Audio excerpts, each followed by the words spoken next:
We are delighted to have a true politics and prose favorite with us tonight, Alice McDermott, who will read from her new book, Someone. Now, I just want to start by saying that we really don't want to seem proprietary about Alice, but we truly do take pride in the fact that she's a local writer and a very big part of our Washington literary community, even though the nation and the world could indeed lay claim to her too. In addition to living in Bethesda, she's on the faculty at Johns Hopkins, and her influence, let alone as a writer, but as a teacher, can be felt on the shelves and display tables in this bookstore, Chimamanda Adichie being but one notable example of her students. And I'm sure that many of you, like me, became Alice McDermott fans early on. My fandom transformed into complete and total helpless, utter devotion with Charming Billy, a winner of the National Book Award. For others, it may have been after this or that night at weddings and wakes. We have arguments in this store about, whose favorite should be the favorite, or any of the other many wonderful works in her name, essays, short stories, and now 7 novels with this new one, 2 of which have been finalists for the Pulitzer Prize. I think we all, if you are as rabid a fan as many of the people at Politics and Prose, you know that it has been a bit of a wait for this latest work. 7 years to be exact. You probably get very tired of hearing this, but we're not complaining because the wait has been well worth it. Someone, her new novel, has been described as quiet, a story of unremarkable people leading unremarkable lives. The book is not big or showy or facile or melodramatic or, like many novels nowadays, self-consciously complex or overly clever. In fact, it's the author's lucid concentration on the spare essentials of her characters' lives that allows seemingly mundane happenings and characteristics to deepen the reader's appreciation of the human condition and the human experience. One reviewer referred to Someone as a beautifully intimate novel. The Washington Post calls it a masterpiece. The New York Times Review last weekend commented on the crisp purposefulness of the author's prose and went on to say, in the most deceptively ordinary language, she evokes both the world of light and that of darkness, and continued, this is a quiet business, but it's the sense-making we all engage in, the narrative work that allows us to construct a coherent framework for our everyday existence. The only thing more fun than talking about this book is reading it. I hope all of you will do so. If you don't have a copy, we have more up behind the checkout stand. So please do read it, and please join me in welcoming Alice McDermott to Politics and Prose.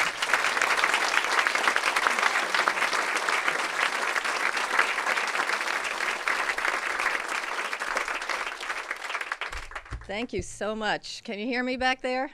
Is this okay? Thank you for being here on this global warming day. This is Politics and Prose. I got to get my politics out first.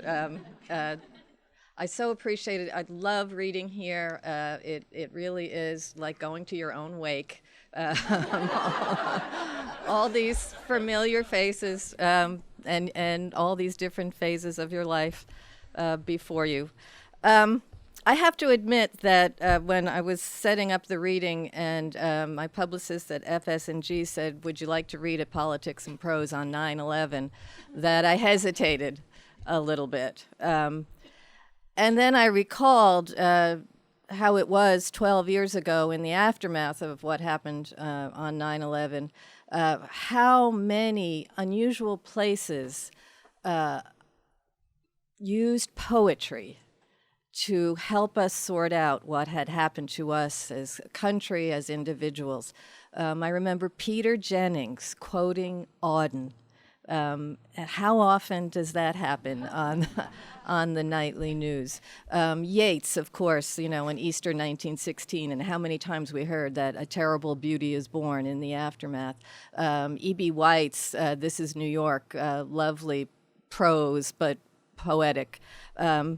So I thought, since the world of poetry, which means the world of all of us, suffered a great loss a few weeks ago with Seamus Heaney's death, I thought since it is 9/11 and it should be acknowledged, and the comfort and the what Heaney himself called necessary poetry is what gets us through those devastating moments as well as the mundane. So I want to start with one of the many poems that have meant so much to me that Seamus Heaney wrote, and this is called Anything Can Happen. Anything can happen. You know how Jupiter will mostly wait for clouds to gather head before he hurls the lightning? Well, just now, he galloped his thunder cart and his horses across a clear blue sky. It shook the earth and the clogged under earth, the river Styx, the winding streams, the Atlantic shore itself. Anything can happen. The tallest towers be overturned, those in high places daunted, those overlooked, regarded.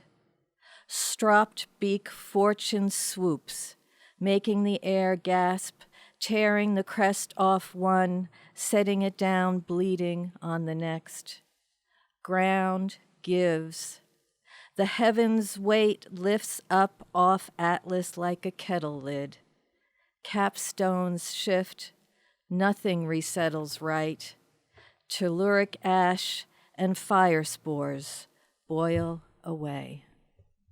Seamus Heaney. Well, that's a hard act to follow. Why did I do that to myself? I'm going to read just a short, actually a shortened chapter from someone. Since this is all pretty new, yesterday was my official publication date.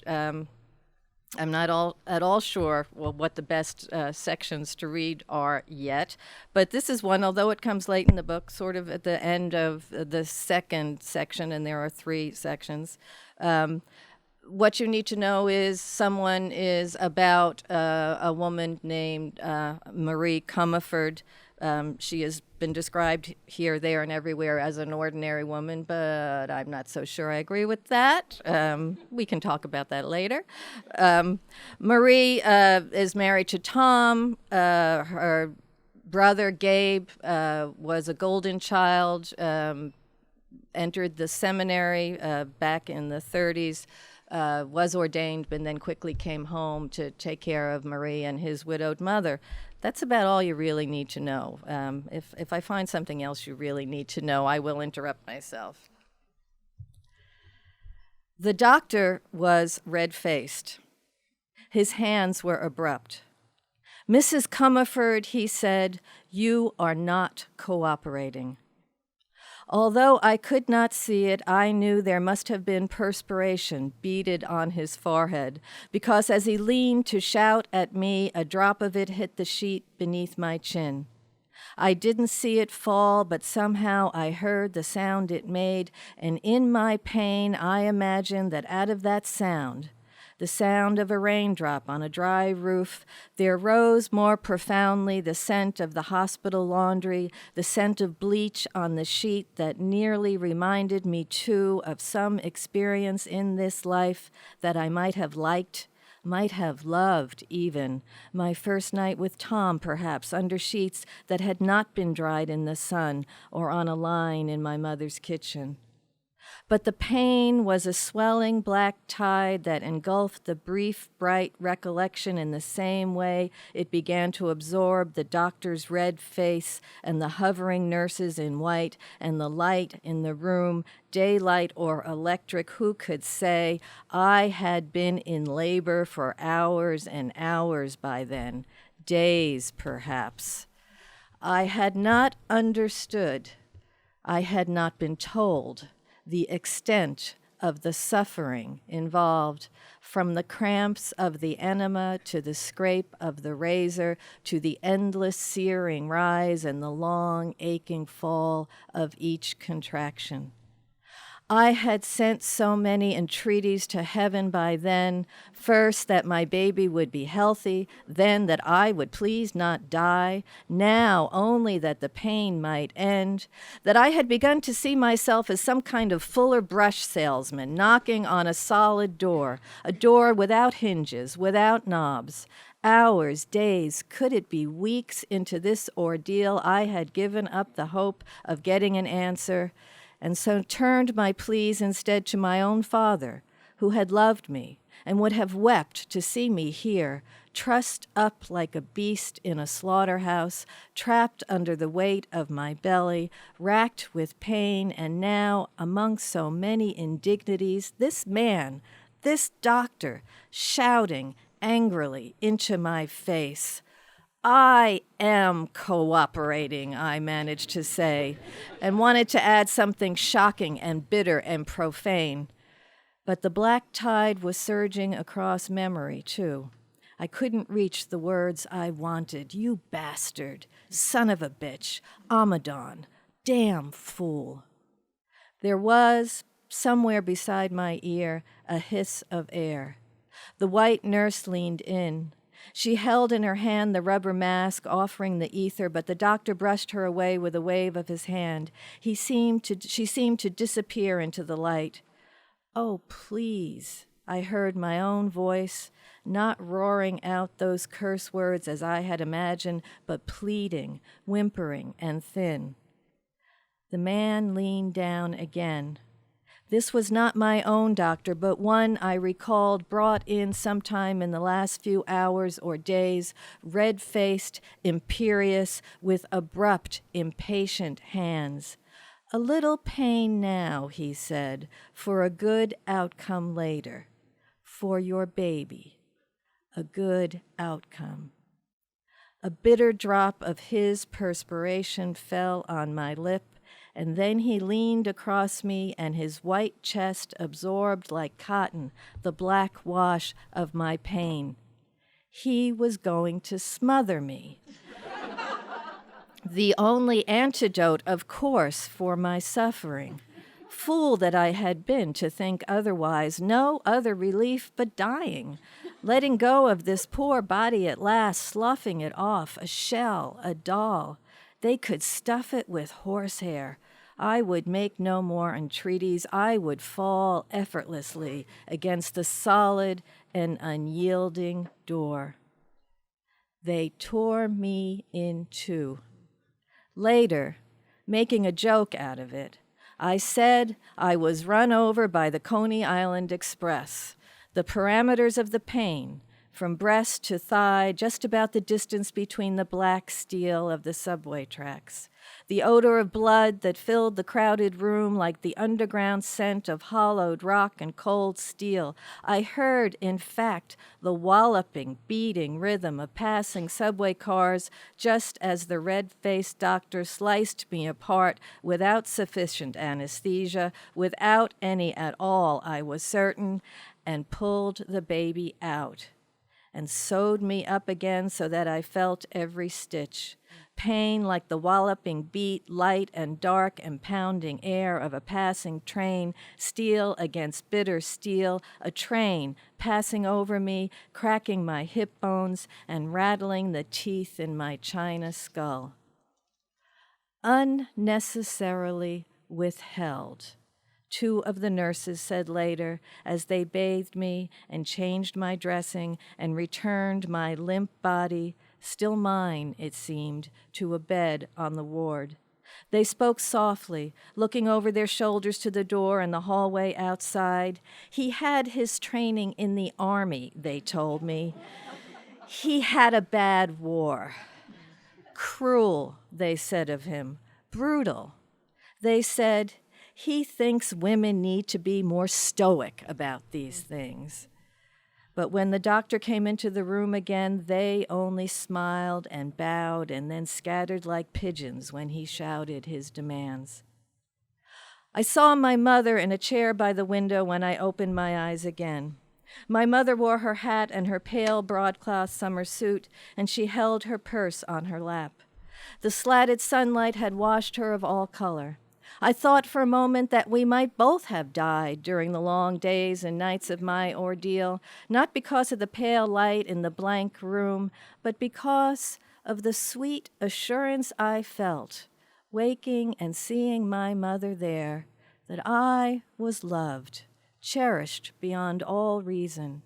The peace of this, the stillness of the room, the temporary suspension of pain seemed evidence enough that I had come to the end of time. I felt a strange elation, and then I closed my eyes and slept again. It was evening, and the light was low, and Tom was in the chair when I next opened them. And then a parched morning, the sound of trays and rolling bassinets and babies crying here and there, the sound of the nurse's voice as she leaned over me, all of it furred and fiery. I had an unshakable image of red-flocked wallpaper growing like fungus over my tongue and down my throat. They threw whatever covered me aside, but there was no relief in the chill I now felt on my damp skin.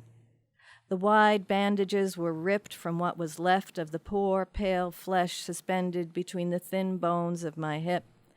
There was the sweet, pungent odor of pus. There were barked orders from the military doctor, or perhaps this was another one, more indifferent hands running over my flesh, no indignity in it anymore. I had grown so accustomed to it now. A broad nurse with gold curls beneath her cap washed my naked body with a large sponge, running the thing up and down over my extended arm. Extended because the nurse had lifted my hand and clamped it under her own armpit in the casually efficient way a busy woman hanging clothes holds a clothespin in her mouth. She ran the sponge up over my shoulders and between my breasts. The nurse wore a damp apron over her uniform, and her fat arms were as cool and solid as gray marble. There was the faint smell of vinegar in the air.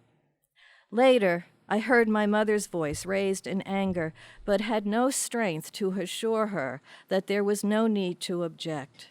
A body, after all, was a paltry thing, and really, Mama, all modesty had long ago gone out the window. And then there were murmured prayers. A bald priest in a black cassock with a green and gold stole, with a missal in one hand and the other reaching for the small container my brother Gabe held out to him in his cup palm. Gabe, too, in a pale suit, standing at the dark priest's elbow, but presiding somehow, elegant and assured nonetheless. I focused on Gabe's hands, his beautiful hands, and then I felt the flesh of the priest's thumb against my forehead and my palms, and then someone fumbled with the blanket at my feet, and I whispered, or so I was later told, "Oh, honestly." It was Tom who laughed then. I knew him by his laughter. Later, he put his dry lips to my cheek and held them there. "Please," he said, later still. "A beautiful boy," he said, and kissed me again. He said, "You're doing fine." And another time, "Home soon." I heard the loud-mouthed doctor say, "Built like a child to begin with," and kept my eyes closed, pretending to sleep. Then another morning, and when the doctor came in, I was sitting up in the bed and had just finished a light breakfast. He folded the blanket down to my thighs to examine my incision, but this time with a polite caution I had not seen before. He even said, "If I may." He touched the bandages with his fingertips.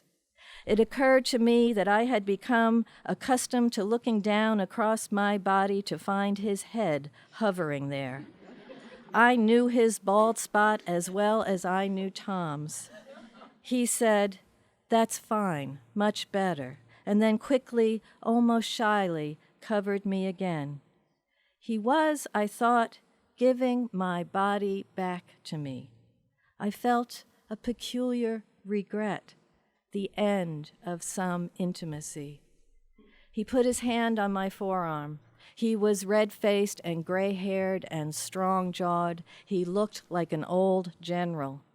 Someone had told me he had had a bad war. Brutal. "Don't have any more children," he said, and then turned to the nurse in the doorway. "Bring this little mother her boy." At home, it was agreed that I would go back to my mother's house until I was fully recovered. My mother said, "There is the ring. There is the sheath. You can take your temperature every morning and keep a record. You can sleep in separate beds.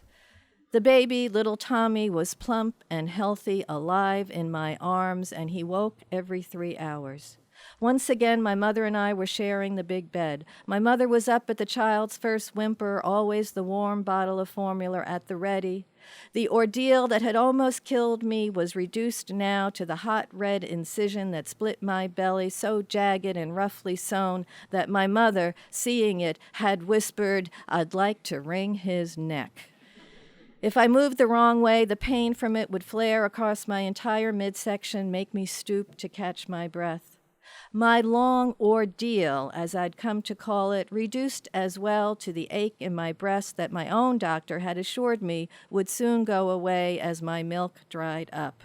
He was gentler than the general, but still he spoke of my breasts and the milk they were producing with a dismissive smile, as if the whole process was some vestige of a primitive time.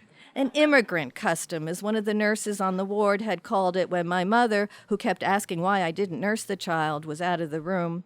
A persistent biological habit that these young mothers, had they only the wherewithal, would have long ago managed to break. None of my friends nursed their babies, and the infection I'd had in the hospital would have precluded it anyway. Not that this satisfied my mother, who watched the child rooting against my shoulder and said, "He knows what he's missing." Tom came to the apartment after work and had dinner with us, usually with the baby in his arms, and then sat in the living room holding my hand, chatting and chatting in his cheerful way, only reluctantly lifting his hat and kissing us both goodbye when I got up to go to bed. I followed him to the door. I was still to avoid stairs. But more often than not, my brother Gabe walked him to his car. Gabe said in the first days of this routine, he did it because Tom seemed such a lonely soul, going back alone to our apartment in Queens. But I began to suspect my brother had another intention in accompanying poor Tom down the stairs.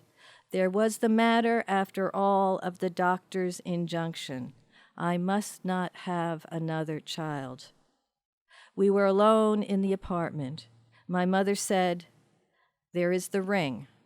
There was once a woman who lived on Joralemon Street, above the Shahab's Bakery, who you could go to for the thing. But the right doctor could tell you as well. There is the sheath, if Tom will oblige. You can take your temperature every morning and keep a record. You can sleep in separate beds or separate rooms. And if he comes to you in the middle of the night, you can say," she lifted her nose in the air, "and who'll raise this baby when I'm dead?" You can sleep with a soup spoon under your pillow and give him a whack with the back of it. I don't have to tell you where, which got us laughing like girls. My mother knew things she had never spoken of before. In the kitchen, the bustling sounds of diapers boiling, bottles roiling in the speckled pot. We were at the familiar table, my mother in her usual chair, folding the diapers she had just taken from the line. The summer heat had abated, but the window was still open. I was sitting at Gabe's end of the table to avoid the draft. I had the baby on my shoulder. The priest, to my eyes, seemed very dark in his suit, my mother said, with his little black bag, standing in the doorway and then coming toward your bed. I told Gabe to send him away. He was upset with me. He steered the man by the elbow just out into the hall, and then he came back in and said that this was something we must do for you to assure you would get into heaven. The last rites. He was very serious. You know how he can be. A sacrament, he kept saying, as if I had forgotten. She raised her chin in some imitation of the defiance with which she had met Gabe's words.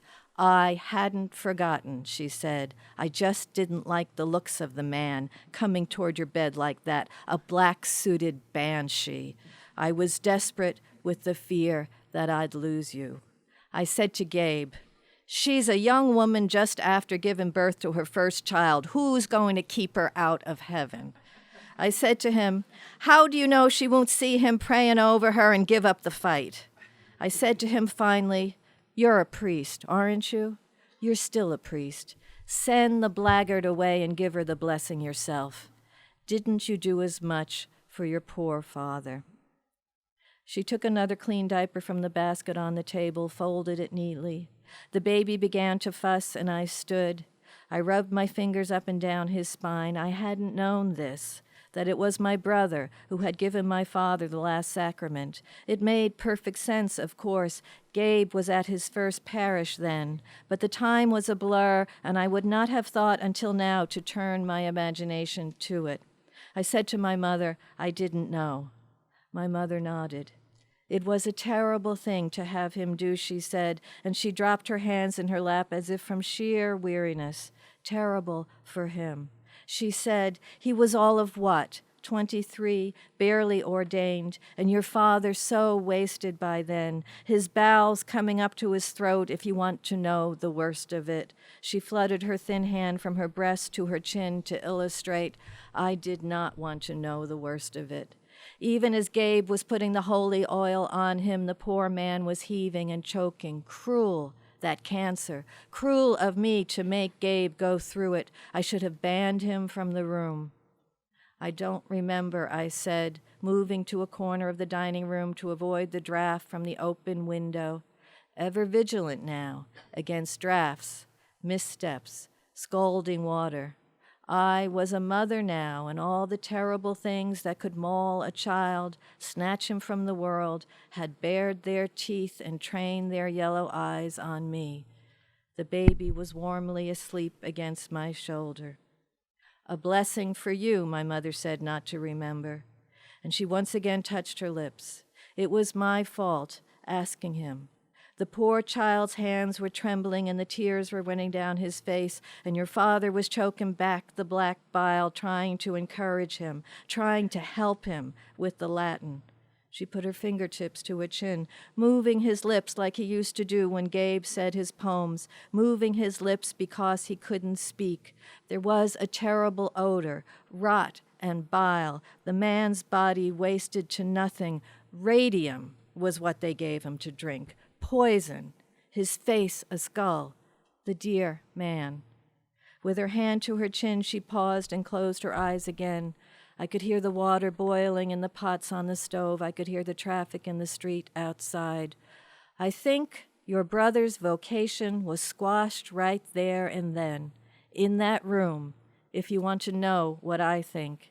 And she opened her eyes again.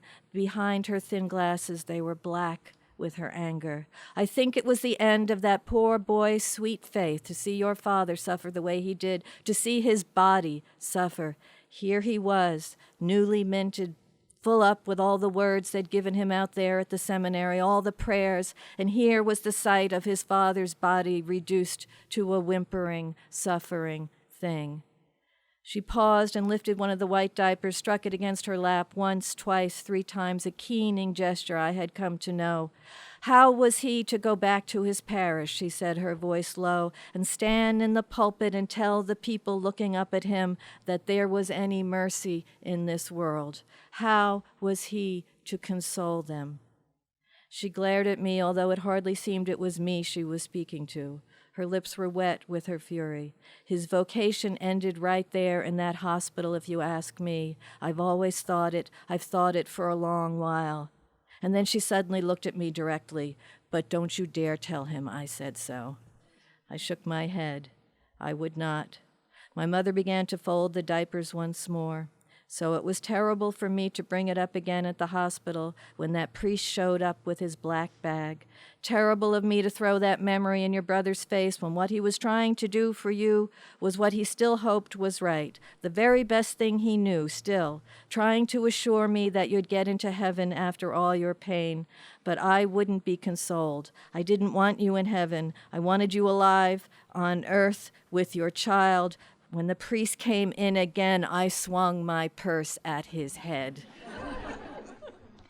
Your mother did get her Irish up, was how Tom described it later in his own versions of the scene.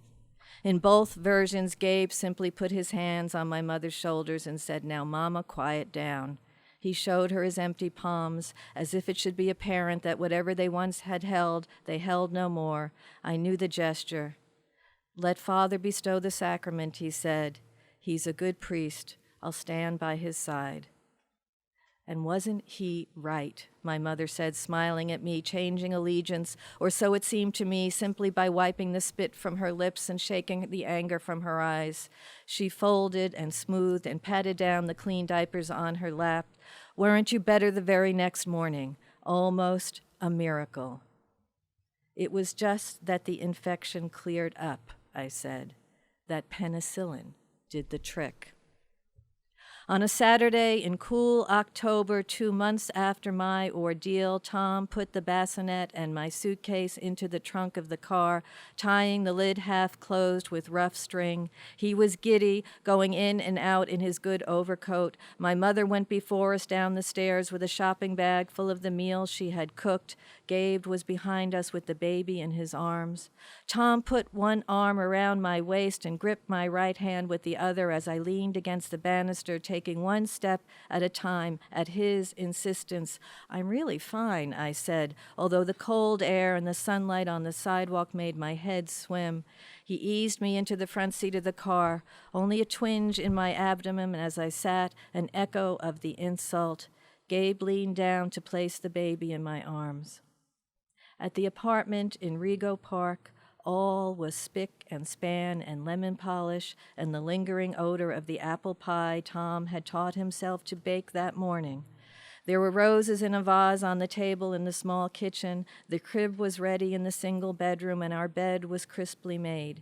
He carried up the bassinet and the bottles and the shopping bag of food while I changed the baby's diaper and fed him a bottle and put him into his crib.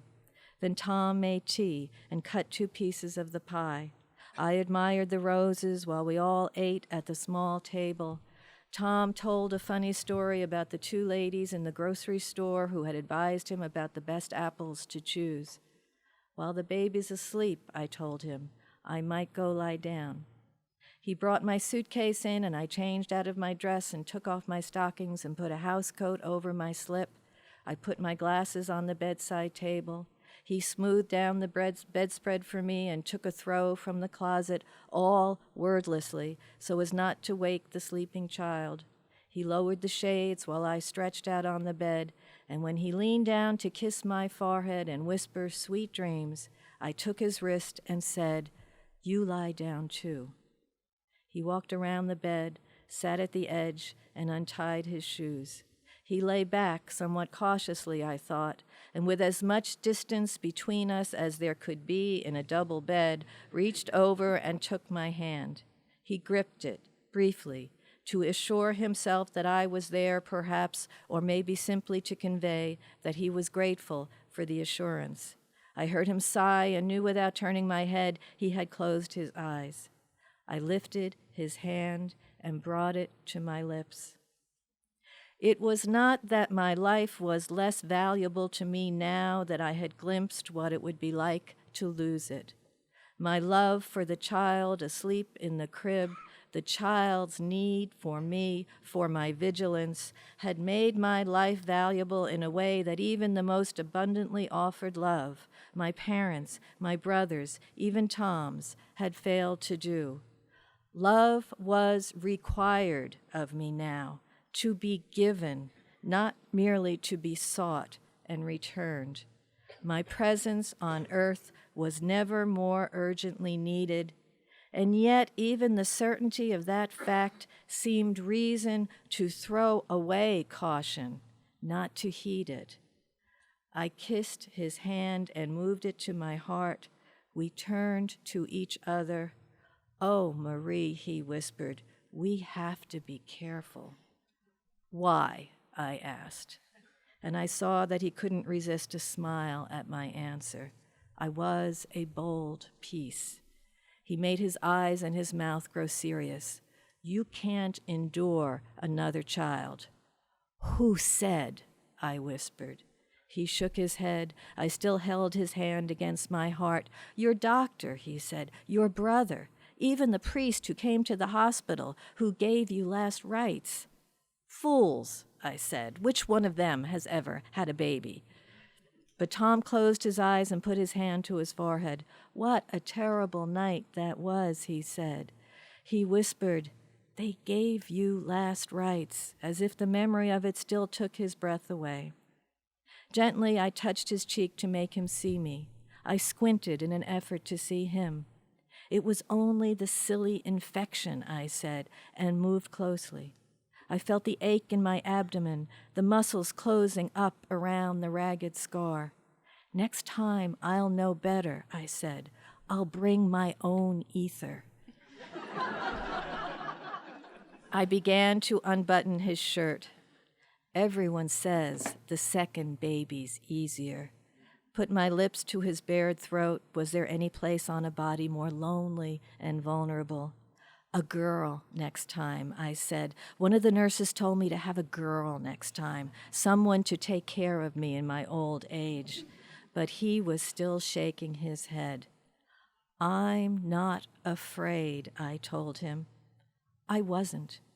I had conceived our first child without any notion of the suffering involved.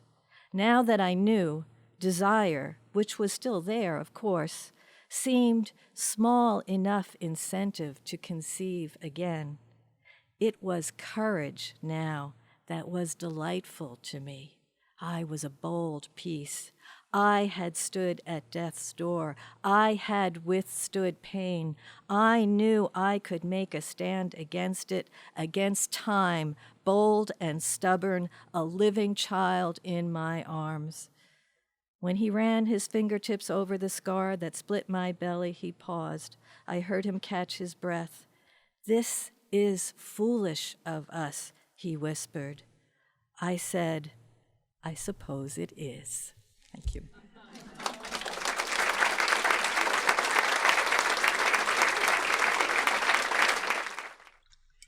Hi there. Hello, my dear. How Good are to you? see you. On the way over, I was remembering that the first time I heard you read was a year or two after 9/11 at Fairfax at the Government Center, some kind of a book event. Mm-hmm. And you said something that I had forgotten, and you may have too, so I may be putting you on the spot. But you said that 9/11 was going to be one of those events that worked its way into our American consciousness and would come through in all of our writing for the rest of our lives. And I wondered if you still felt that way, and if it's come through in your writing, and in what way. Thank you. I don't remember saying that. Must avoid grand statements in public. No, I think it's true. I do remember the conversation, and I think, the interesting thing to me was in the immediate aftermath of 9/11, poets and fiction writers who had lived through the event wrote awful stuff. I won't name any names, but in all sincerity, out of the goodness of their hearts, some really wonderful writers wrote really terrible stuff in response to 9/11. And I remember being sort of disappointed and shocked by that. And yet it seemed Auden and Yeats and E.B. White and writers who were not writing directly about the event we had all experienced were the ones we were going to for comfort. And it seems to me that that is the thing, the great gift of poetry and fiction, literary fiction and story. It's not so much that it's the wise voice in the immediate aftermath of any emotion or anything terrible. It's the considered voice, the voice for the long run, the voice that tells us things that are always true, and things that we can sort of store up, when things are good in our own tranquility, so that when our words fail us, when things happen in life and words fail us, as they did at 9/11, the people who tried to respond with beautiful words just couldn't do it in the immediate. There was nothing to say. When our own words fail us, we can go back to the words, the gifts of the great words that the great poets have given to us. And so I guess a long way around addressing your question, I think it's only in the long run that fiction and poetry will say what we need to have said about the event itself and the aftermath, because we're always talking about our mortality. 9/11 was in your face and awful, but the great writers are always considering the span of our lives and the things that make us human. So we can hope.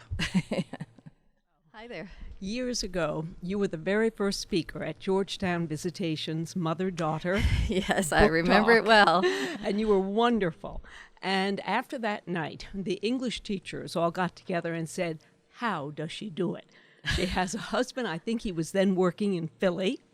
Oh, that's right. You're right. Uh-huh. Well, you remember. 3 children. And since then, you've added Johns Hopkins and teaching creative writing, which means a good deal of reading, too. I'd love to know about your work habits. When do you do your own writing and where? Well, thank you. Did you all hear the question? The work habits. Without any false humility, I don't have it nearly as hard as most working mothers have it. I treat my writing as if it were a real job. I learned very early on that one must do that so that the people around you sort of think you kind of maybe have a real job. There were many years when I'd be writing and a friend would call and say, hey, are you busy? And I'd say, well, I'm writing. And they'd say, oh, good, because I really need to talk to you. So I've always tried to treat it as if it were a job, but on the other hand, I get to sit down. I think about women who have to go and be waitresses for 12 hours and still have to find someone to take care of their kids and still have to do the laundry when they get home, and all the things that women balance in their domestic lives. So I get to sit down. I get to shut out everything and make up worlds in which I actually have some control over things, which doesn't happen in domestic life. It's nothing. It's nothing great. It's nothing remarkable. I am very lucky to have managed to have a career in this thing I love so much. Someone asked me just recently, gee, what do you do when you just need to get away from your writing? Where do you go when you just need to get away? And the question startled me. It was like, I write to get away from the rest of my life. Why would I want to get away from writing? So it's, you're always aware. I think all of us are always aware what a great gift it is to have been given a life in which you can manage to pursue the thing that means the most to you personally, and that you feel most obliged to do. So I'm not patting myself on the back.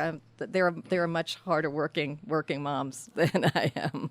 And then I get to read other people's great stuff, and I go into my class and talk to young fiction writers about their work. It's fun. Don't tell my husband; he thinks I work hard.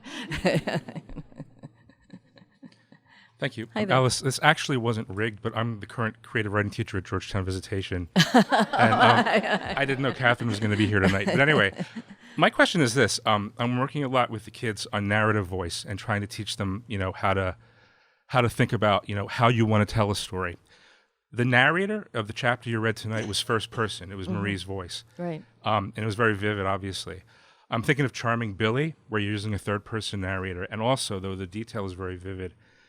When you're working, how do you feel about where is the point coming when you decide this book's going to be a first-person narrator or this book's going to be third-person, and how does that work for you? Yeah, that's sort of an interesting question. The thing about teaching creative writing, as I'm sure you have learned yourself, it's as soon as you give your students a rule, you realize how much you break it yourself, or how much you want to break it, and they want to break it. As Flannery O'Connor said, in fiction you can do whatever you can get away with. You just can't get away with much. With someone, I have often had this conversation with young writers, and they come in and they say, "Oh, first person, close third person. I just can't decide, and I can't write another sentence until I make out that decision." And for years, I just said, "Oh, for Christ's sake, it doesn't make that much difference. Just make a decision and tell your story." I wrote most of Someone in the third person. As a matter of fact, there was a section of it that was published last year in the New Yorker, and it was in the third person. And very close to having to hand the book over, I realized I wanted this book to give voice to a woman whose voice was not heard in her own life, was not heard much by the people around her, is not heard much in literature, and I've taken her voice away from her. She needs to tell, I need to get out of even that much manipulation. And I've never done this before. I've never gone back and reevaluated a voice so thoroughly. But that was because of the particular story. I mean, the rule that close third and first is not terribly different still holds, So a lot of it is to tell students, get the story down. You can't know. Sometimes you just can't know until you introduce yourself to your characters and you find out what their situation is, and you actually do the writing. I years and years ago, trying to make money when I was just starting out, I used to read unsolicited short stories for Red Book magazine at a time when Red Book magazine used to publish 3 or 4 short stories in every issue. So a lot of people would send them their stories, and I would get paid 40 cents per manuscript. All these manila envelopes, they had walls and walls of manila envelopes, and I would go into the office and fill up 2 big bloomy brown bags with stories, read through them, and bring maybe 3 or 4 back to the editors. And one story came in, and across the top the writer had written, "Also available in third person."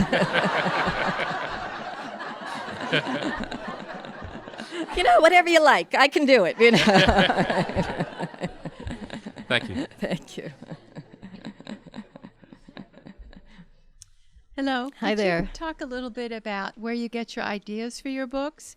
And the second question, could you talk about whether you outline your book or the characters and their lives come to you as you're writing? Great. Okay. Where do you get ideas? It's different. Again, it's different with every story and every novel.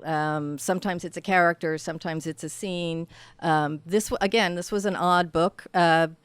I found myself thinking about a phrase that I had heard from my parents' generation growing up in Brooklyn, the phrase parlor, floor, and basement. And it would be used, the brownstones in Brooklyn, when they went from being single-family homes as they had been intended to broken up apartments during the immigrant influx at the turn of the century, blah, blah, blah. There would be an apartment that would be the basement floor, which would be the street level entrance, and then the parlor floor. And there was something charming and antique about the phrase. Nobody even says parlor anymore. And just that whole notion of parlor floor, the place that you don't really use, where you have visitors on Sunday afternoon, you keep it dusted, but the furniture is very nice. The place that you show to the world. And then the idea of basement, where the kitchen is and where the family hangs out, and negotiating those two. And it made me think about, because it's such an antique phrase and probably slowly disappearing from anybody's lexicon, it made me think about what that meant for immigrant families, the propriety of the parlor floor. They didn't say first floor, they said the parlor floor. All the aspiration of coming to the new world is in that and then the reality of, but then you need the basement, parlor. So just with that, sort of teasing that out as a metaphor, thinking about language, thinking about the way language reflects how we see the world and how it changes and fades. I wanted to say something, capture the sound of people who would use that.